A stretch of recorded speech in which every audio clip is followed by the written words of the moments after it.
Okay, our topic for today will be entitled The Bread of Life. Yamang ngayon ay Black Saturday. Ano? Sineselebrate natin yung hindi ibig sabihin na patay ang Diyos ngayon. Kasi yung mga unbeliever gano'n na sasabi, patay daw ang Diyos ngayon. Sabi ko, hindi gano'n.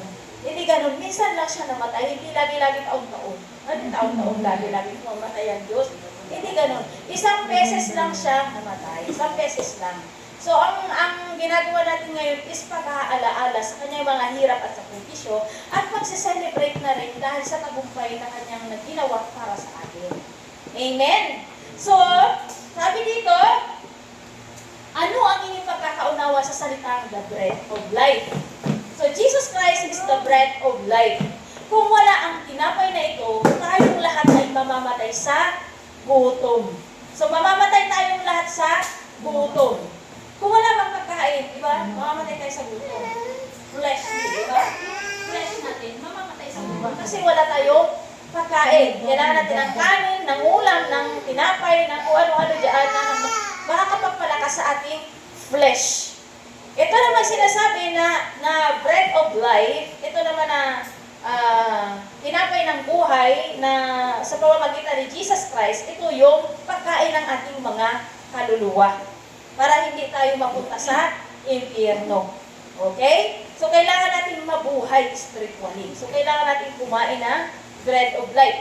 Ayan, spiritually speaking, our soul needs to eat like the way we feed our flesh.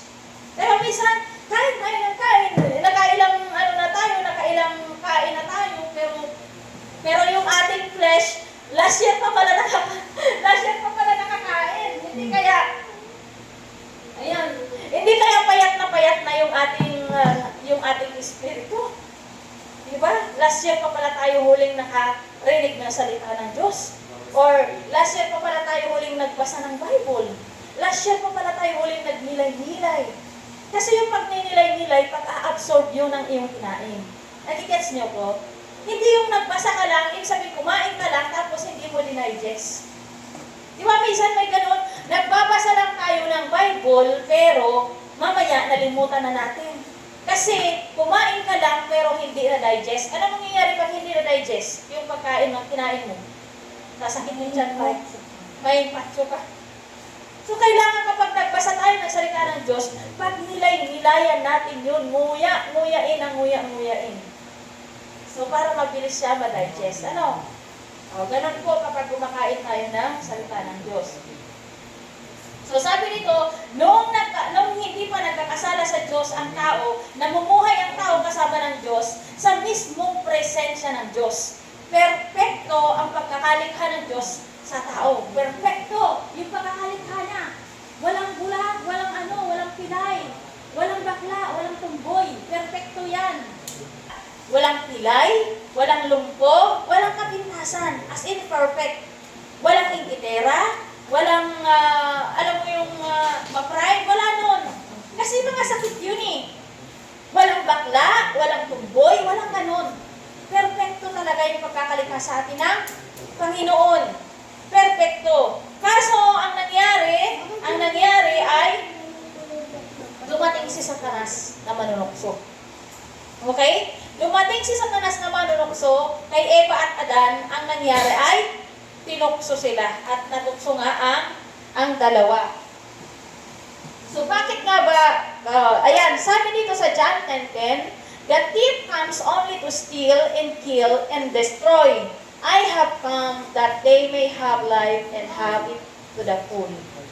O, ibig sabihin nun, sa Satanas, ganyan lang ang kanyang trabaho. Sirain ang mga perpektong ginawa ng Panginoon. Tagasira siya. Halimbawa, gumagawa ka ng castle sa buhangin. Mayroon naman dadating, sisirain naman yung ginagawa mong castle, matutuwa ka ba? Ganyan ang trabaho niya. To kill, to steal, and destroy. So, siya ang nagsira ng perpektong pagkakalikha ng Diyos sa tao. Kaya pumasok ang mga infirmities. Infirmities. Ano yung mga infirmities? Yung mga hindi ganun ang pagkakalikha ng Panginoon sa tao. Nagkakaroon na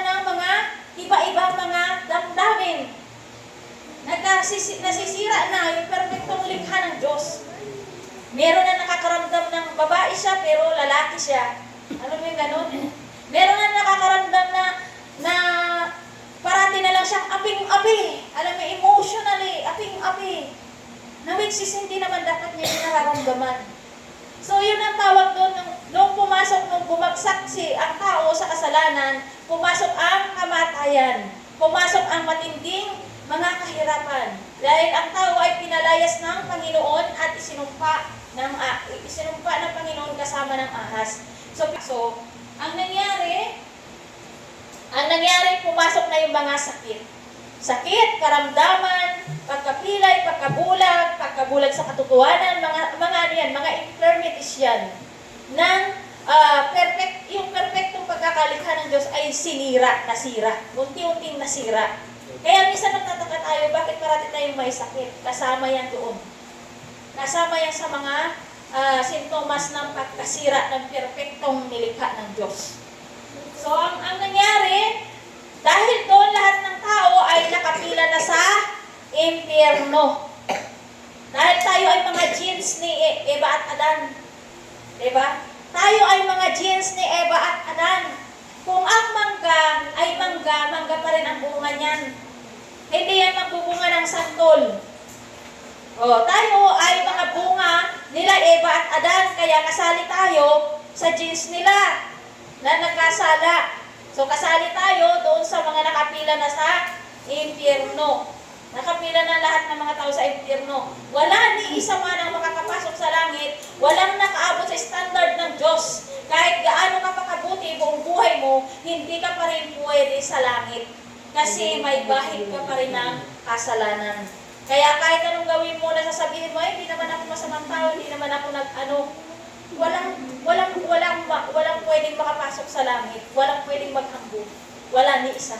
Kaya kailangan mo ng Kristo.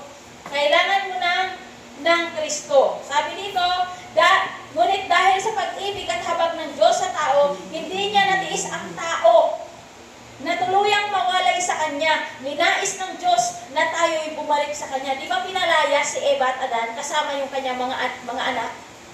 At tayo yun. Pinalayas ng Diyos sa paraiso. Pero hindi nakatiis ang Panginoon. Ang nais ng Diyos ay magbalik tayo sa Kanya. Ngunit walang ibang daan para tayo ay makabalik sa Kanya kundi si Hesus Kristo. Walang pwedeng luminis sa kasalanan kundi ang dugo lamang niya. Hindi kayang linisin ng kung ano paman, kundi ang mismong sarili niya. Kasi si Jesus ay siya rin ang Ama. Diba? Part yun ng kanyang pagka-Diyos. Siya mismo yun. Kaya ang nangyari, mismong sarili niya ang pinarusahan para lang ma-satisfy yung kabanalan niya. Ganito kasi yun. Sabi dito, ninais ng Diyos na tayo'y bumalik sa Kanya. Ngunit dahil ang Diyos ay banal at perpekto, tunay ngang walang makakalapit sa Kanya na hindi perpekto. O bakit? Ayan. Bakit walang makakalapit sa Diyos na hindi perpekto? Tingnan niyo ang itsura niya. Apoy na naglalagablab. Parang voltahe ng kuryente. Makalapit ka kaya dyan kung hindi ka matupok. Ayan. Diba? Mismong presensya ng Diyos ay naglalagablab na apoy o parang voltahe ng kuryente. Kaya nature na niya ang tumupok ng mga madudumi at makasalanan. Kaya kahit mahal niya tayo at gusto niya tayo mapalapit sa Kanya, masusulong pa rin tayo. Dahil sa nature ng ating pagkatao na makasalanan. So lahat ng tao ay makasalanan, walang maliit o malaking kasalanan ang pwedeng makapasok sa langit. Lahat ay pantay-pantay. Lahat ng tao ay nakapila na sa impyerno. Kaya kinailangan niyang ialay ang kaisa-isa niyang anak na si Kristo Jesus upang linisin ang ating mga kasalanan sa pamamagitan ng kanyang dugo. Upang makalapit tayo sa presensya niya na hindi tayo nasusunog. It is because of the precious blood of Jesus. Noong unang panahon, kapag nag-aalay ang pare, iba nag-aalay sila ng mga dugo ng tupa. Ang pare lang ang pwedeng pumunta doon sa templo para mag-alay ng dugo ng tupa. Alam mo, tinatalian sila ng kadena. Kasi once na hindi na siya gumagalaw, hihilahin lang yun sa labas eh. Inihila lang sa labas yung kadena. Once na hindi na siya gumagalaw yung pare, ibig sabihin nun patay na. Bakit? Kasi walang pwedeng makatagal sa presensya ng Diyos. Ganyan siya kabanal. Diba? Yung mga pare noong unang panahon, naglilinis siya ng kasalanan nila. Sobrang nagpapakabanal sila bago sila pumasok doon sa templo kasi sila ang mag-aalay ng dugo. Siya ang mag-aalay ng mga dugo ng tupa na inalay ng mga tao para mabayaran yung kasalanan. Pero bibihira lang ang nakakalabas ng buhay. Bakit? Kasi sa presensya ng Diyos, mamamatay na sila. So ngayon, pag hinila yun, yung tali na yun, kasi walang pwedeng makapasok nun eh, sarado yun eh. Pag hinila yung yung kadena na yun at hindi na gumagalaw, ibig sabihin, patay na siya. Di ba, ang hirap ng kalagayan ng isang pare noon, na ikaw ang naatasan, na ikaw lang mga makakapag lapit doon para dalhin yung alay ng mga tao. Timbang buhay mo, hindi mo alam kung makakalabas ka pa ng buhay. Kasi kahit gaano ka maglinis gaano ka man umiwas sa kasalanan, ang isip mo, ang mata mo, na gumagawa pa rin yan ng kasalanan. Kasi nature na natin yan. Hindi natin yan mapipigilan. Minsan nga nagagalit ka na, bakit bigla na lang pa pumapasok sa isip ko yan? Nature na natin yun eh. Kasi nga, ando na tayo corrupted na, kaya biglang pumapasok sa isip natin. Kasi kung hindi tayo corrupted, yung perfectong pagkagawa pa sa atin ng Diyos, hindi yan makakapasok sa utak natin. Kasi, ayun, na-corrupt na nga. Kumbaga parang napasukan na, nabutasan na, dahil nagkasala nga si Eva at Adan. Kaya nga sinasabi dito, wala talagang ni isang relihiyon ang pwedeng makapagsalba sa mga tao. Kahit saan ka pang relihiyon pumunta, kung wala doon si Kristo, wala ring saysay ang relihiyon na yan. Tanging si Jesus Christ lamang kailangan natin sa buhay na ito para makapasok tayo sa langit. So sabi nga dito, who is Jesus? So kilalanin natin si Jesus. Who is Jesus according to the Bible? Kasi ang daming nagsasabi na si Jesus daw ay tao lang. Tao lang. Kung tao lang si Jesus Christ, paano tayo maliligtas? Paano niya tayo madadala sa langit kung tao lang siya? O, di ba? Kung tao lang yung ating pananampalataya. Sabi sa John chapter 1, verse 1 to 3, nang pasimula ay naroon na ang salita. Ang salita ay kasama ng Diyos, at ang salita ay Diyos. Ang salita araw ay Diyos. Diba? Sa pasimula ay kasama na siya ng Diyos. Kasama na siya ng Ama. Nilikha ang lahat ng bagay sa pamamagitan niya at walang anumang nilikha ng hindi sa pamamagitan niya. So lahat pala dito sa mundo ay nilikha sa pamamagitan nitong salita na ito. Sa pamamagitan ng salita. Ngayon ang tanong, who is this Word? And who is the Word according to the Bible? Sino itong sinasabing salita? Sino itong salita na ito? John chapter 1 verse 10 to 14. Dumating ang salita sa sanlibutan, ngunit hindi siya kinilala ng sanlibutang ito na nilikha sa pamamagitan niya. Pumunta siya sa kanyang bayan, ngunit hindi siya tinanggap ng sarili niyang kababayan. Subalit, ang lahat ng tumanggap at sumampalataya sa kanya ay binigyan niya ng karapatang maging mga anak ng Diyos. So, yung salita pala ay naging tao. Sila nga ay naging mga anak ng Diyos, hindi dahil sa isinilang sila ayon sa kalikasan, o sa kagustuhan, o sa kagagawa ng tao, kundi ang pagiging anak nila ay dahil sa kalooban ng Diyos. So, ang salita ay naging tao at nanirahan sa piling namin. Nakita namin ang kaluwalhatiang tunay na sa Kanya bilang kaisa-isang anak ng Ama. Siya ay puspos ng kagandahang loob at ng katotohanan. So si Jesus Christ pala, yung salita. So pasalamat talaga tayo kay Jesus Christ dahil sa Kanya talaga ang lahat. Kung hindi dahil sa Kanya, paano na lang malilikha ang lahat? Diba? Si Jesus Christ talaga ang pinakasentro ng karunungan ng Ama. Si Jesus Christ ang karunungan ng Ama. Kaya siya ang pinakasentro ng Panginoon. Ang salita ng Diyos ay ang mismong katawan ni Kristo. Yun. Kaya, ito yung tinatawag na food for our soul. Kaya hanap tayo ng hanap kay Kristo Puro tayo image ng image, di ba? Minsan, hinahanap mo si Jesus Christ. Ang hinahanap mo naman, image, yung itsura niya. Hindi siya image, hindi siya itsura.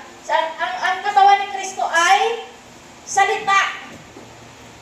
Salita ng Diyos yung nandito. Hindi yung papel, hindi yung tinta. Hindi yung papel, hindi yung tinta. Kundi yung mismong word. Yung word, yun ang katawan ni Kristo. Kaya minsan hanap tayo ng hanap, nasaan ba si Kristo, hindi natin makita. Ito yun, yung salita doon. Ayun, hindi yung image. Di ba? Gagawa pa tayo ng rebulto kasi nga, kailangan natin, hinahanap natin si Jesus. Hindi yun. Diyan mo siya matatagpuan sa salita. Okay, dahil siya ay salita pala siya. Yun. Siya pala ay salita. Inuutos ba ni Jesus na dapat natin kainin ang kanyang katawan at inumin ang kanyang dugo? Amen. Inuutos ni Jesus, si Jesus mismo ang nagsabi na kainin ang kanyang katawan at inumin ang kanyang dugo. So, nung nagsalita si Jesus Christ ng ganyan sa mga tao, habang nagtatalumpati siya, nagsilayasan ang mga tao. Akala nila ay cannibalism naman to. Kasi nga, kapag ang tao ay hindi matalino, ang tawag sa Bible ay mangmang. No? Ang tawag ng Bible sa mga taong mababaw mag-isip ay mangmang. So, sabi ni Jesus, ang sino mang hindi kakain ng kanyang katawan ay hindi magkakaroon ng buhay. Kaya dapat kainin yung kanyang katawan at inumin yung kanyang dugo. Nang sinabi niya ito, lumayas ang mga tao, naiwan ang mga tapat na mga matatalino dahil naintindihan nila ang ibig sabihin. So basahin natin ang John chapter 6 verse 53 to 58. Ayan. Sinabi ni Jesus, pakatandaan ninyo, malibang kainin ninyo ang laman ng anak ng tao at inumin ang kanyang dugo, hindi kayo magkakaroon ng buhay. Ang kumakain ng aking laman at umiinom ng aking dugo ay may buhay na walang hanggan, at muli ko siyang bubuhayin sa huling araw. Diba?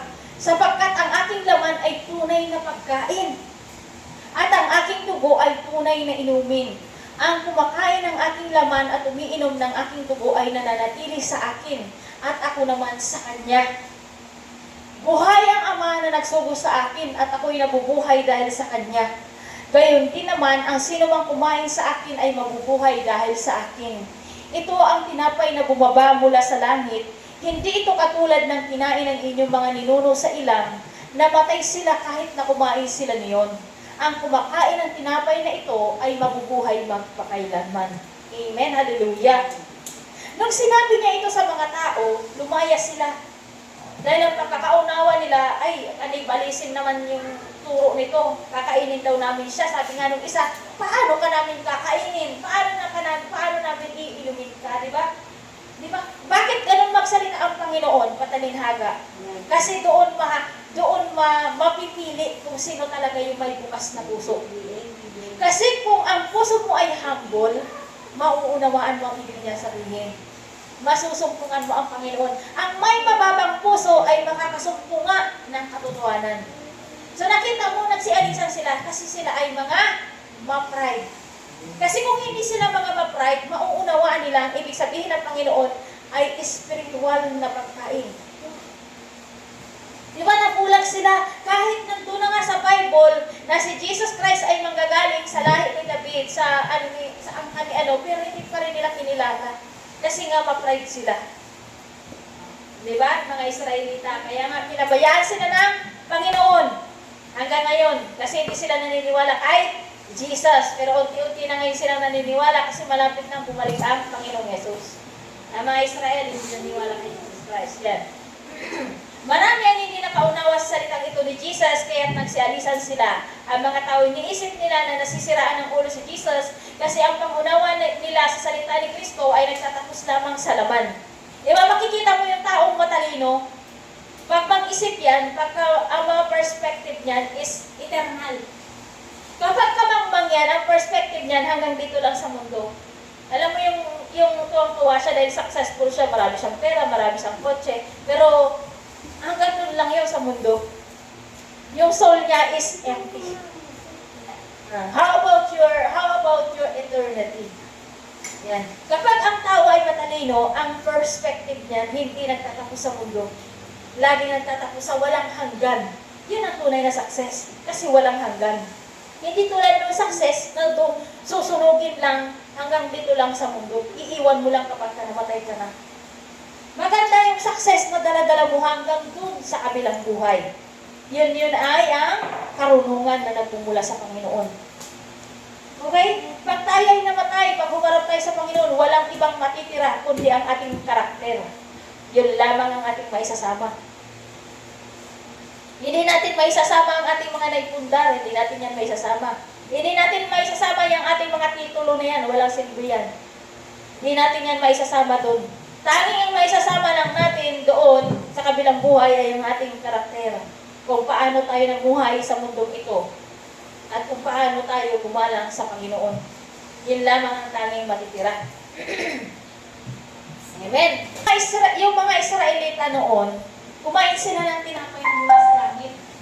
Literal talaga siya na umuulan ng tinapay. Pati karne. Oh. Literal talaga siya na umuulan ng tinapay, araw-araw mamumulot na lang sila. Di ba? Mga pagkain ng anghel yun. Napakaswerte nga nila eh. Pero alam mo kung ano ginawa nila? Puro pa sila reklamo. Amen? Puro pa sila reklamo. Sabi ni Jesus, yung mga ninuno ninyo, kumain sila ng tinapay na galing sa langit. Pero at the end of the day, namatay pa rin sila. Ang ibig sabihin, na-impyerno pa rin sila. Kasi hindi sapat yung tinapay na yun na kinain nila para sila ay linisin sa kanilang kasalanan. Hindi yun makakapagbigay ng buhay yung tinapay na yun. O makakasurvive ka lang sa gutom. Pero hindi yung habang panahon. Hindi makakapaglinis yun ng kasalanan mo. Ayun. Sabi niya dito, ngunit itong tinapay na inaalok ni Jesus na mula sa langit ay ang kanya mismong katawan, na walang iba kundi ang salita ng Diyos. Walang iba kundi ang salita ng Diyos. Yun ang kanyang katawan. Kaya nga parating ko sinasabi sa inyo na kailangan tayo ay magbasa ng Bible. Kasi kung pinapakain natin ang ating katawan, tapos yung ating kaluluwa, hindi naman natin pinapakain, pag namatay yung ating kaluluwa, pag namatay yung ating flesh, kawawa naman yung ating kaluluwa, wala naman siyang ginawa, kundi tayo naman may kagagawa yung flesh natin, pero ang magdudusa sa impyerno, yung ating kaluluwa. Di ba? Yung flesh natin ang nagpabaya, pero yung ating kaluluwa ang magdudusa. O, di ba? Unfair. Di ba? Iniwan sa ere.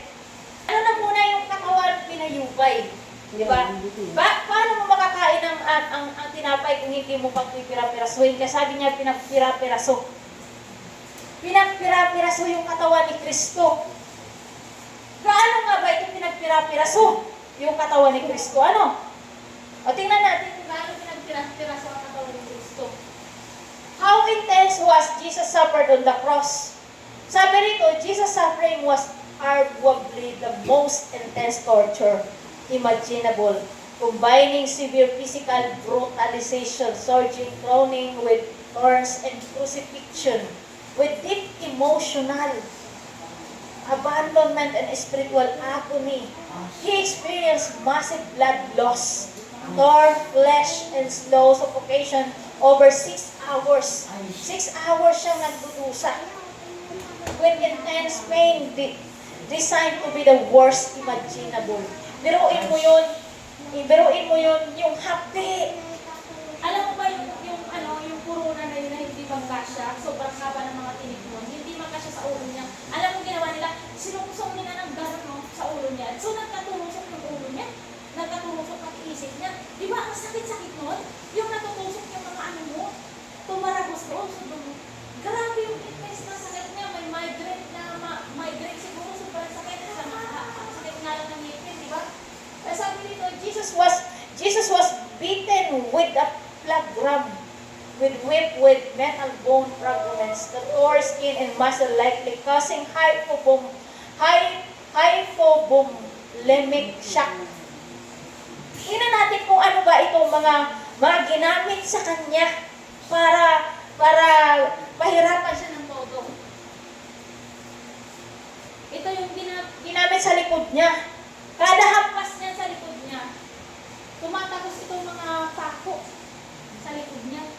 Tapos pag hinila yun, sumasama yung mga laman nakakawit.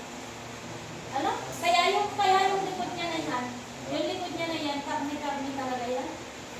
Habang hinahampas yan. Tapos ito naman, corona na ito yung ginawa nilang corona ng tinik. Ang mahaba, di ba? Ngayon, gumawa sila ng corona, hindi magkasya. Yung ginawa nila. Ang ginawa nila, isinuksok na nila ng isinuksok. Pinilit nilang magkasya. So nakita niyo yung torture. Nakita natin yung torture na pinagdaanan niya. Umpisa pa lang nung hindi pa siya pumupunta sa cross ng Kalbaryo, hindi pa niya yung pinagdadaanan. Lagi na niya nakikita at nai-imagine yung pagdadaanan niya. So bilang 100% na tao siya, sobra siyang nanginginig lagi. Lagi siyang nai-stress araw-araw.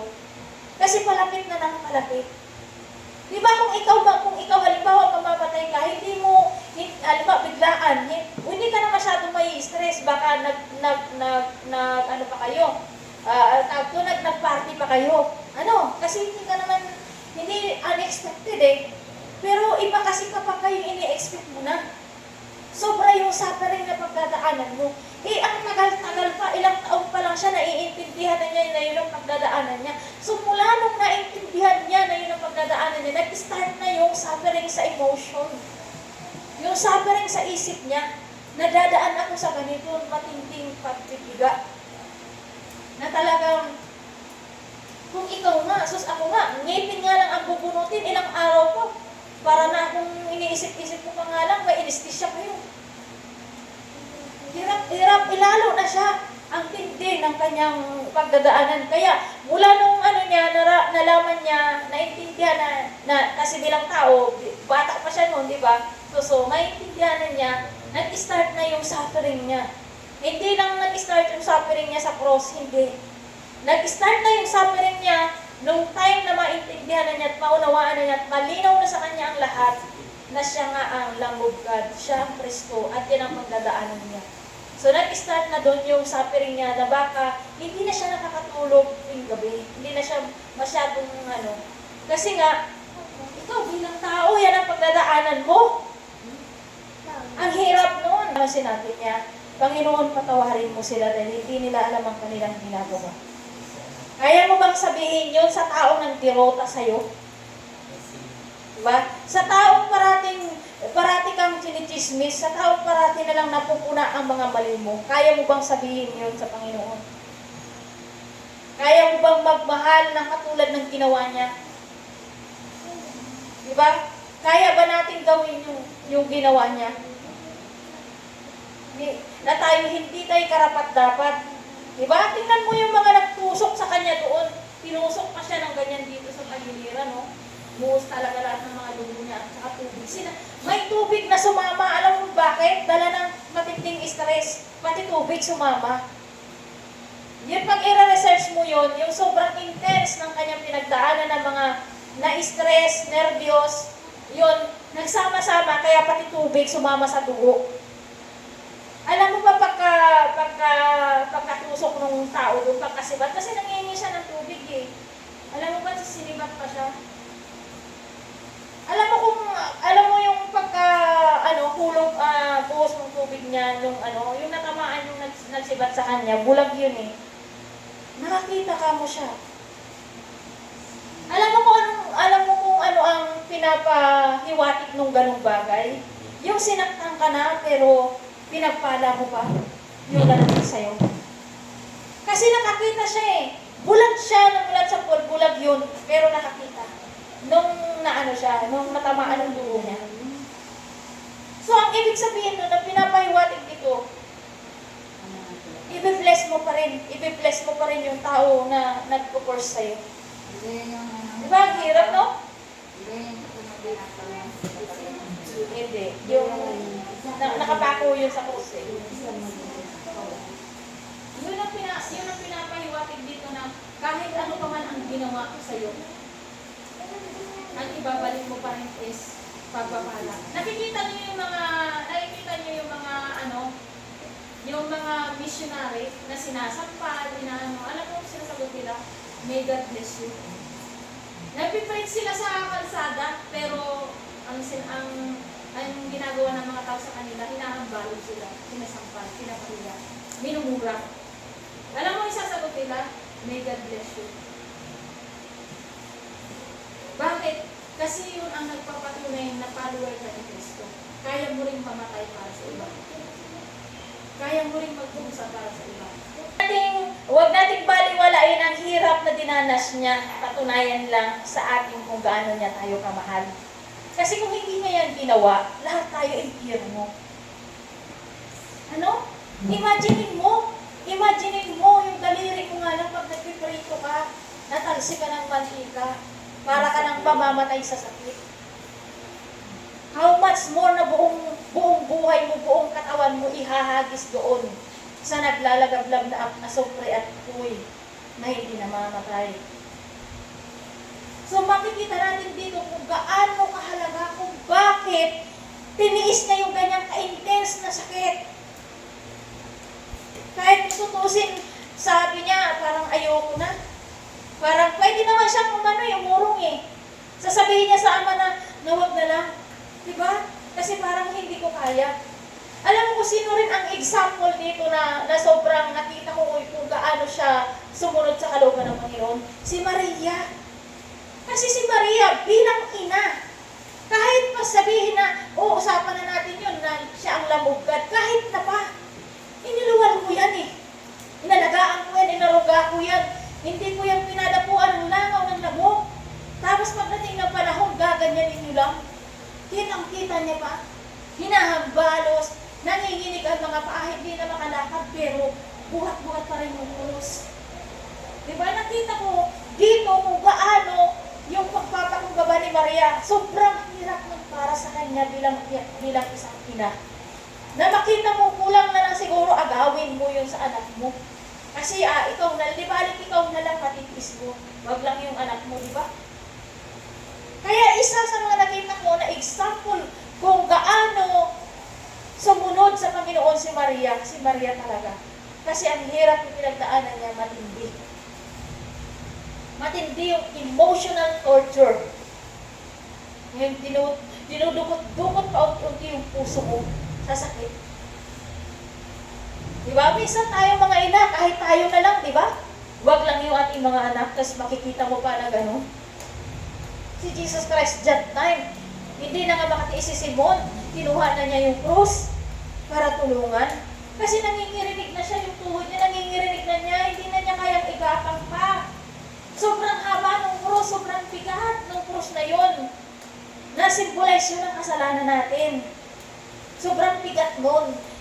Diba? Tapos hindi na niya maigapang, alam niyo, siyempre bububuhos na yung dugo niya, yung likod niya ang sakit-sakit, yung ulo niya ang sakit-sakit dahil may puro ng tinik.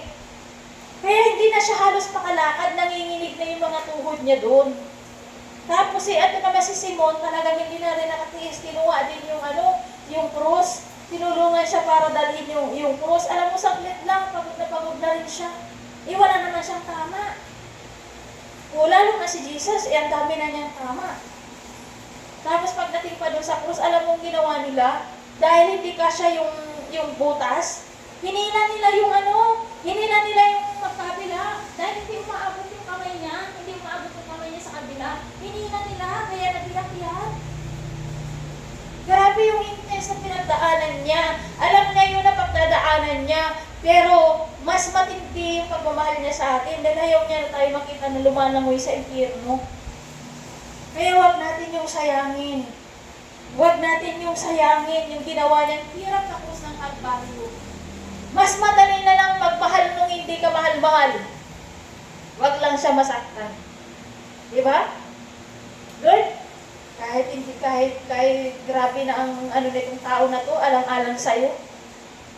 Alang-alang sa hirap mo. Kasi mahal din ng Panginoon yun, kinaiinisan natin.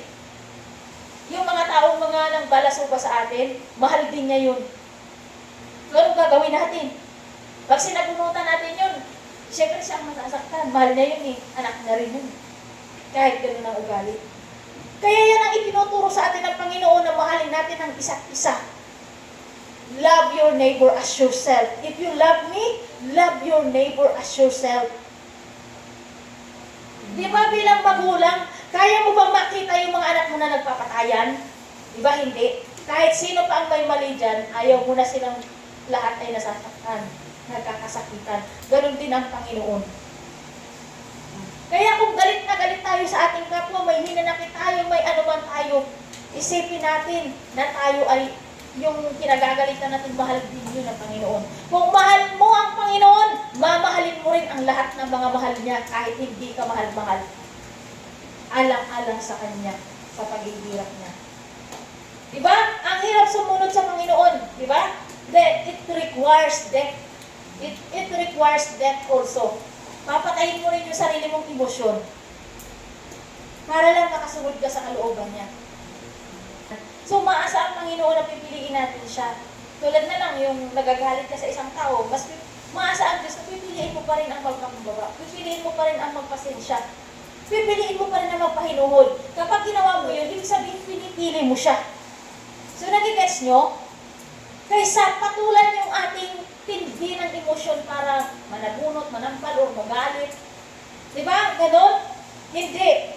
Kasi ang gusto ng Panginoon, piliin natin siya kahit masakit. Piliin natin siya. Kaya nga siya na ang nagdusa niyan eh. Kaya nga yung pinitensya, hindi yan alaw talaga ng Panginoon. Sabi ng Diyos, mahal na mahal ko kayo at ayoko kayo na sinusugatan niyo ang inyong sarili. Kung mababasa niyo nasa Leviticus na kasulat, bawal nga magpatato eh. Bawal nga Kasi ayaw ng Panginoon na kinukudlitan natin at inaano natin ang kanyang templo. Yung katawan natin ay templo niya. Ayaw niya na dinudugnihan natin ang templo niya. Mahal tayo ng Panginoon. Di ba nakita niyo yung mga nagpipinitensya ngayon? Pero humal yung sa harap ng Diyos. Kang i-insulto yun sa Kanya. Dahil binayaran na niya yun, ginawa na niya yun, tapos na. Ang gusto niya is, pagbutihin natin yung ating sarili. Pagbutihin natin. Kasi siya na nga ang nagbayad ng utang natin. Yun ang gusto niya. Kaso marami ang mangmang. Ayun. So naghirap siya upang sa kanyang mga paghihirap, ikaw naman ay guminhawa. Kung baon ka sa utang, panampalatayanan mo that Jesus Christ paid it all. Diba? Kahit yung hirap, yung utang natin, binayaran na niya yan. Kung mananampalataya ka. Basahin natin sa Bible. 2 Corinthians chapter 8, verse 9. Hindi kaila sa inyo ang kagandahang loob ng ating Panginoong Hesukristo. Kahit na mayaman, di ba mayaman ang Panginoon? Kahit na mayaman, naging mahirap siya upang mapayaman kayo sa pamamagitan ng kanyang pagiging mahirap. So, nagigets ninyo? Yung paghihirap natin ay hindi yan panghabang panahon kung tayo man ay nagigipit ngayon. Ang kinakailangan lang ng Panginoon ay manampalataya tayo na binayaran na niya ang lahat.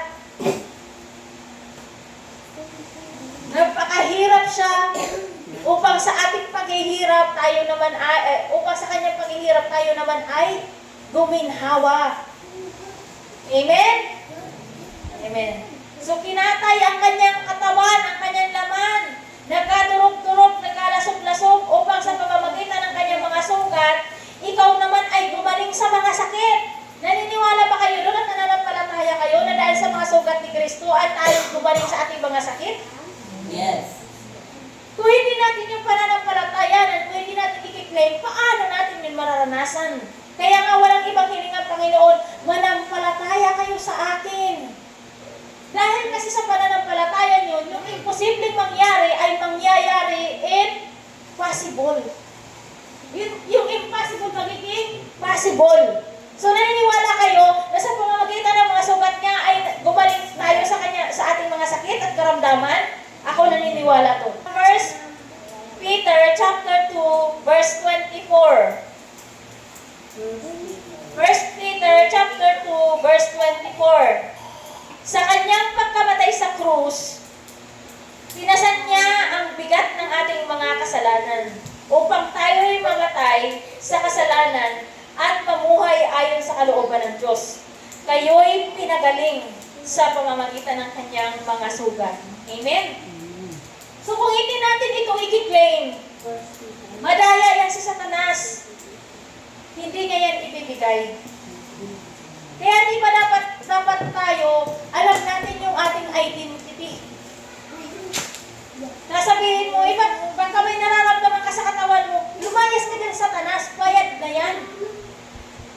Binayaran na ng Panginoong Jesucristo yung mga sakit at karamdaman. Anong ginagawa mo? Nandiyan ka pa. Diba? Sabi dito, babasahin mo yung verse. Halimbawa, may sakit ka, may sakit ang isa sa pamilya mo.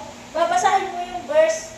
Sasabihin mo doon sa sakit na yun, lumayas ka dyan, Satanas, binayaran na yung Panginoong Jesucristo. Ano't madaya ka talaga, kahit kailan. Sabi rito sa 1 Peter chapter 2, verse 24, sa kanyang pagkamatay sa krus, pinasan niya ang lahat ng bigat ng ating mga kasalanan upang tayo'y mamatay sa kasalanan at mamuhay ayon sa kalooban ng Diyos. Kayo'y pinagaling sa pamamagitan ng kanyang mga sugat. So sasabihin mo yon, i-claim mo yon.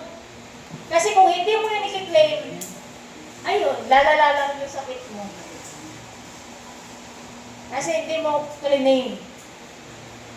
Madaya ang ating kalaban. Hindi yan patas. Hindi patas yan lumaban. Kaya dapat tayo, na mga Kristiyano na nakakaintindi, i-claim natin yung ating mga karapatan. Sabi rito, Jesus paid it all. Only you have to do is to claim it. Stop sinning and start claiming. So, ganyan tayo kamahal ng Diyos. Tiniis niya ang lahat ng bagay upang tayo ay mabuhay. Ikaw, ano ang kaya mong gawin para sa Panginoon? Yung simple lang na i-share mo sa Panginoon, uy, sabi doon sa topic namin, ganito, ganyan, ganyan. Kapag may kausap ka, naglilingkod ka noon sa Panginoon. Nag-share ka ng word. Nakita niyo may magkapatid si Marta at saka si Maria. Si Marta, wala siyang ginawa kundi busy sa mga trabahong bahay, sa mga gawaing bahay. Ito naman si Maria, walang ginawa kundi makinig kay Jesus. Sabi naman ni Marta, nagreklamo si Marta kay Jesus. Sabi niya, Jesus, sabihan mo naman na yung kapatid ko. Wala na yan siyang ginagawa, nakatunganga lang siya dyan sa iyo. Sabi niya, puro lang siya pakinig ng pakinig. Busy dito, ang dami-daming trabaho, ayaw niyang gumawa. Alam mo sinagot sa kanya ni Jesus? Marta, pinili ni Maria ang pinakang-the best sa lahat. Kaya hindi yun aalisin sa kanya. Yang mga kaabalahan mo, Marta, araw-araw meron yan. At hindi rin yan ang magdadala sa iyo sa kaligtasan. Sabi niya, ngunit si Maria, pinili niya ang pinakang-the best sa lahat. Yung makinig ng salita ng Diyos. Ang pinakang-the best talaga na paglilingkod sa Panginoon ay i-share mo ang salita ng Diyos. Kung ano yung narinig mo, kung ano yung natutunan mo, ibahagi mo yon sa mga kakilala mo, sa mga nakakausap mo. Sa pamamagitan nun, nakikita ng Diyos na naglilingkod ka sa Kanya. Amen? Huwag tayong manahimik. Kasi huwag natin hayaan na mawala ng saysay yung hirap ni Jesus Christ. Para kasi yun sa lahat sana eh. Kaso kulang ng manggagawa. Meron namang mga manggagawa, mga katulad natin yung mga nakaunawa na rin, hindi naman din nag-i-evangelize. Nahihiya sila na mag-share ng Word of God. Nahihiya sila at wala silang oras. So gagawin mo yun para hindi masayang ang ng Panginoon, paghihirap niya. Kasi ang daming napapahamak ngayon. Ang daming napupunta sa impyerno, at least meron ka man ng maagaw. So gets mo yun? Pagdating mo sa langit, doon mo malalaman, dahil sa buhay mo, naligtas si Juan, si ganito, yung pamilya na yan, Diba, corona mo yun. Kasi pagdating doon sa langit, makikita mo doon lahat ng mga, ipapakita doon lahat ng ating mga ginawa. Nung nabubuhay pa tayo. Makikita doon lahat ng ating ginawa, and then may iba't ibang corona na ibibigay sa atin. Base sa ating ginawa. So pagdating doon sa langit, at may mga nakapila doon ng mga pamilya, ng mga naligtas din. Tapos makikita doon, ikaw pala, ang ginamit ng Panginoon. Nagsipag ka pala, ay ang sipag mo pala. Ang daming naligtas. Di ba? Ang daming magpapasalamat kasi nga, hindi ka natulog. Hindi ka nagkamad-kamaran. Hindi ka naghiya-hiyaan. Dahil kung naghiya-hiyaan ka, nandun yung mga pamilya niya sa impyerno, lumalangoy, kasi ikaw nasa langit. Di ba? Natuturuan kayo para magturo din kayo. Hindi tayo yung naliwanagan, yung parang kandila, sinindihan ka, tapos ikaw lang ang naliwanag. Tapos nagtago ka na. Hindi, isindi mo rin yung liwanag mo doon sa ibang mga wala kang ilaw. Ilawan mo rin sila. Ganon. So yan ang pinakang gusto ng Panginoon na paglilingkod. Paalala ko lang sa inyo, yung mga nagsasalita parati na wala naman akong ginagawang masama, hindi naman ako makasalanan, hindi naman ako tulad ng iba. Madalas ko yung naririnig eh. Hindi naman ako tulad ng iba. Yung iba nga dyan, nag-aano pa sila, nagaganyan. Ako nandito lang sa bahay eh. Hoy, mabunos dili ka. Yung mata mo umaandar, yung isip mo umaandar, lahat ng mga nandun ay kasalanan. Akala mo kahit wala kang ginawa, pupasok ka sa langit? Ano kasi ni swerte? Hindi yung ganon. Nagkakasala at nagkakasala tayo dahil nature na natin yun. Genes na natin yun kay Eva at Adan. So, pansinin nyo to si Moises. Si Moises, banal siyang tao. Banal siya. Ayun, si Moises, kung tutuusin, banal siyang tao. Pero sa isang pagkakamali niya lang, hindi siya nakapasok sa lupang pangako. Bakit? Ano nangyari? Dahil sa tigas ng ulo ng mga Israelita, wala silang ginawa kundi magreklamo na wala daw tubig, gusto nila ng maiinom. Hinambalos ni Moises yung bato. Ang utos ng Panginoon is magsalita ka sa bato para lumabas yung tubig. Di ba? Ang simple-simple lang ang kasalanan ni Moises.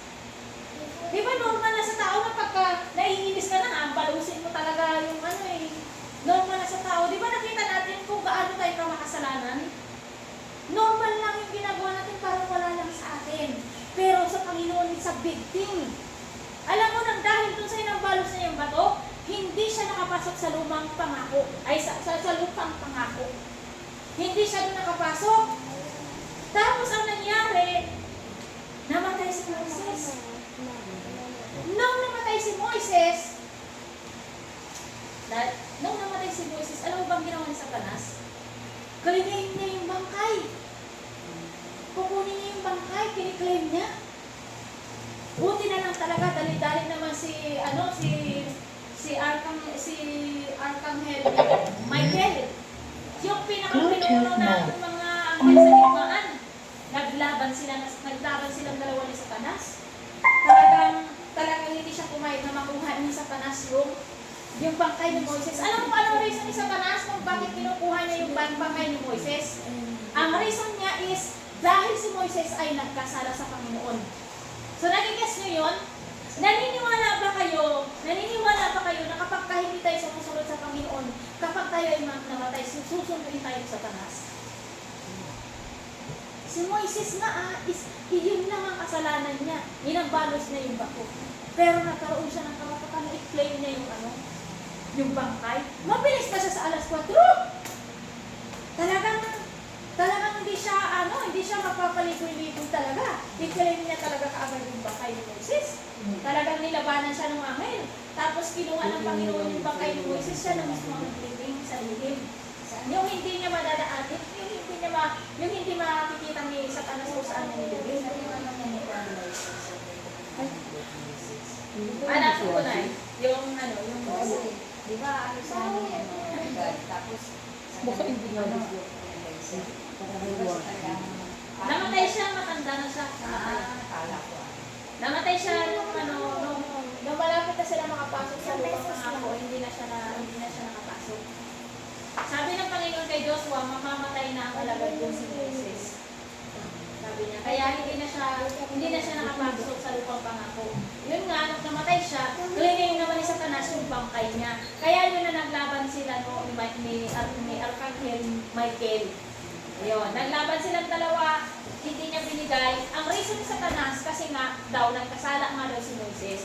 So dito pa lang, sa verse pa lang na yan, sa sitwasyon na yan, dito natin nakikita na ang tao, kapag namatay, at hindi siya talagang tunay at ganap na sumunod sa kalooban ng Panginoon, hindi siya nagsisi, mabilis pa sa alas 4 si Satanas na susundo sa iyo kapag namatay ka.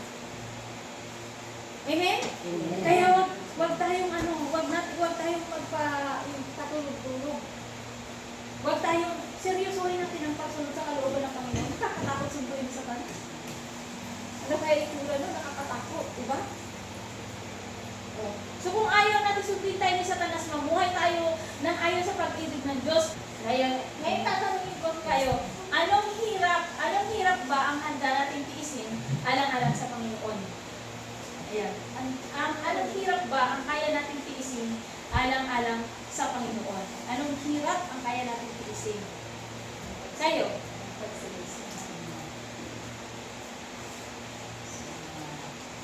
Oo, madaling sabihin yung susunod tayo, no? Pero minsan, hindi tayo makasunod talaga.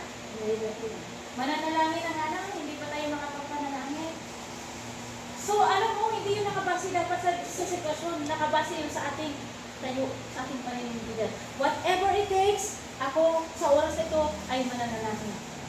Bahala kayo sa buhay ninyo. Dapat tayo talaga ay magkaroon ng desisyon, ng paninindigan na yun ang ating gagawin. Ano? Yun ang ating gagawin.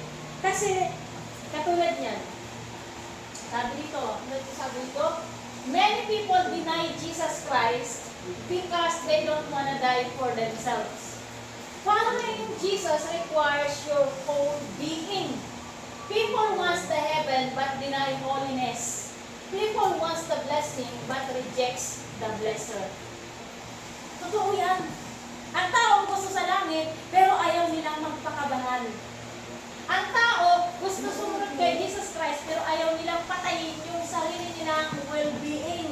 Kasi following Jesus Christ requires death for yourself. Papatayin mo yung sarili mong emosyon dyan eh. Alam mo yung ano ka na, sakit ka na sa ginagawa ng kapwa mo, pero magpapahinuhod ka, alang-alang sa Panginoon. Yung ayaw, kagaya ng mga missionary, ayaw nilang iwanan yung pamilya nila, pero pupunta pa rin sila, aalis pa rin sila, magtitiis sila, na hindi nila kasama ang mga anak nila. Minsan dinadala pa sila doon sa Nigeria, sa mga Muslim. Diba? Minsan naganganib yung buhay nila. Yung susunod ka, alang-alang sa Panginoon. Yung bahala na mamatay ako, mamatay basta masunod lang ko lang yung kalooban. So, paano natin masasabi na follower tayo ni Jesus Christ? Hindi natin kayang ibaba ang ating pride. Hindi natin kayang mahalin yung hindi ka mahal-mahal. Pag-aralan natin mahalin yung mga tao hindi ka mahal-mahal. Yun ang kaakibat yun sa pagmamahal natin sa Panginoong Jesucristo. Ayan, following Jesus Christ requires death so that His well-being be resurrected within you. Kung hindi ka mamamatay sa sarili mo, paano naman mabubuhay si Jesus Christ sa iyo?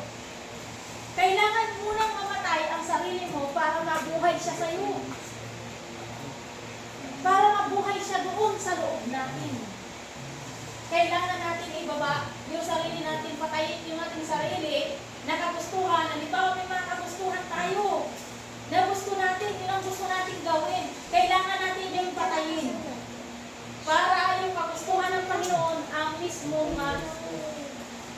mag-driver sa ating buhay. Si Jesucristo mismo ang mag-driver sa ating buhay. So, handa ka bang ialay ang buhay mo para sa Panginoon? Handa ka rin bang mamatay para sa Kanya? Handa ba ang bawat isa? Amen. So, amen ha? Dapat pag naging ng sitwasyon, amen talaga. Baka mamaya, amen yung ating puso, tapos yung ating gawa, dapat pag amen yung ating ating gawa. Para may resulta talaga. Kaya sa mga oras na ito, ating gagawin ang Holy Communion.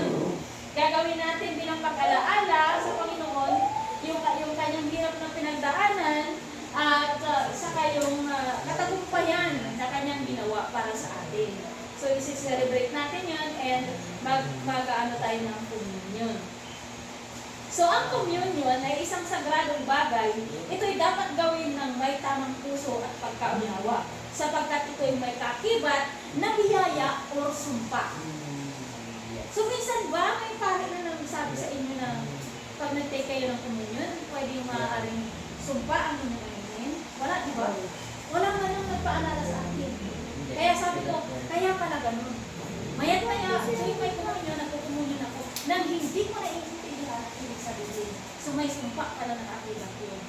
Kung may biyaya siya nakakibat, may sumpa rin siya nakakibat pagka hindi mo naiintindihan. Okay? So, basahin natin sa Bible. What effects when you did not understand the true essence of Holy Communion? In 1 Corinthians chapter 11 verse 27 to 32, sinabi rito ng pagsalita ng Panginoon, ang sino man kumakain ng tinapay at umiinom ng kupa ng Panginoon sa paraang hindi nararapat, hindi ka humingi ng tawad, hindi ka nagpalinis ng puso mo.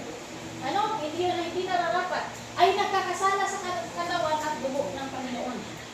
Kaya dapat siyasatin ng tao ang kanyang sarili bago siya kumain ng tinapay at uminom sa kupa. Sapagkat ang sino mang kumakain at umiinom nang hindi kinikilala ang kahalagahan ng katawan ay kumakain at umiinom ng kahatulan laban sa kanyang sarili.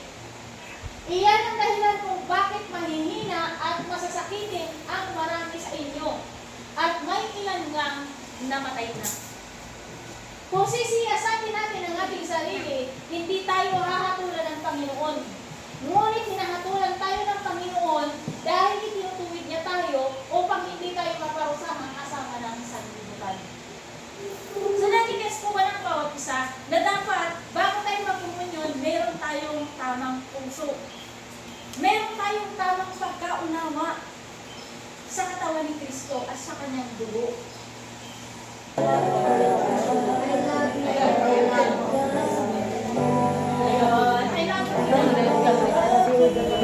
Nilalanin ko lang yung patuloy. I love you with the love of the Lord. Ay! Ang sarap naman! Ay, ka dito! I love you with the love of the Lord. Ikaw, halika dito. Halika dito. Love you na. Yan. Yan. Amen! I love you with the love of the Lord. I love you, mga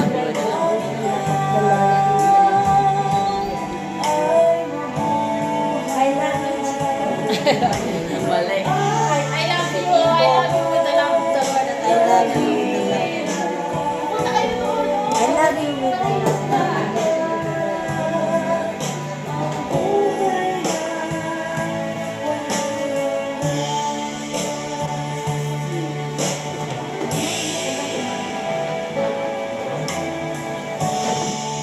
Ayun, okay na bawat isa. Hindi ko alam kung ano. Hindi, I love you.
upang ito ang bagong tipan ng Diyos na ibinibigay, pinagtibay ng aking dugo.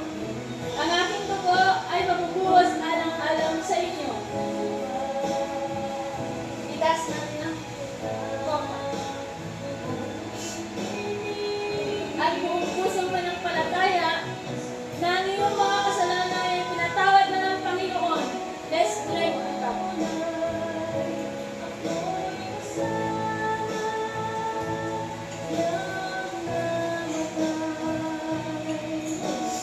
Father God in heaven, thank you for your love. Thank you for your blood na nabuhos para sa aming Panginoon. Maraming salamat dahil sa iyong dugo kami patawad, Panginoon, mula sa aming mga kasalanan.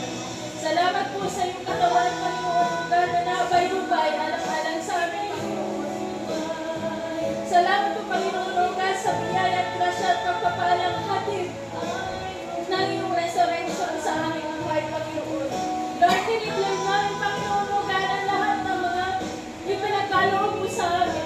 Salamat sa mga paghihirap mo sa krus ng Kalbaryo upang kami naman ay tuminawa. Lord, hindi mo papatayan ang hirap at sakripisyong ginawa mo para sa amin. Salamat po, Panginoon, Lord, sa pagmamahal na iyong Panginoon. Hayaan mo, Panginoon, God, na masunod namin ang iyong kalooban. Panginoon, tulungan mo kami. Tulungan mo mga anak mong ito, Lord, na nawa, Panginoon, lalo pa silang lumago sa kanilang pananampalataya sa iyo. Pagpalain mo ang bawat isa sa kanila, Panginoon, O God. Nawa po, Panginoon, O Lord God, ay lumago ang kanilang pananampalataya at makasunod sila sa iyong kalooban, Panginoon. Thank you, Father God, for your goodness and mercy sa aming buhay.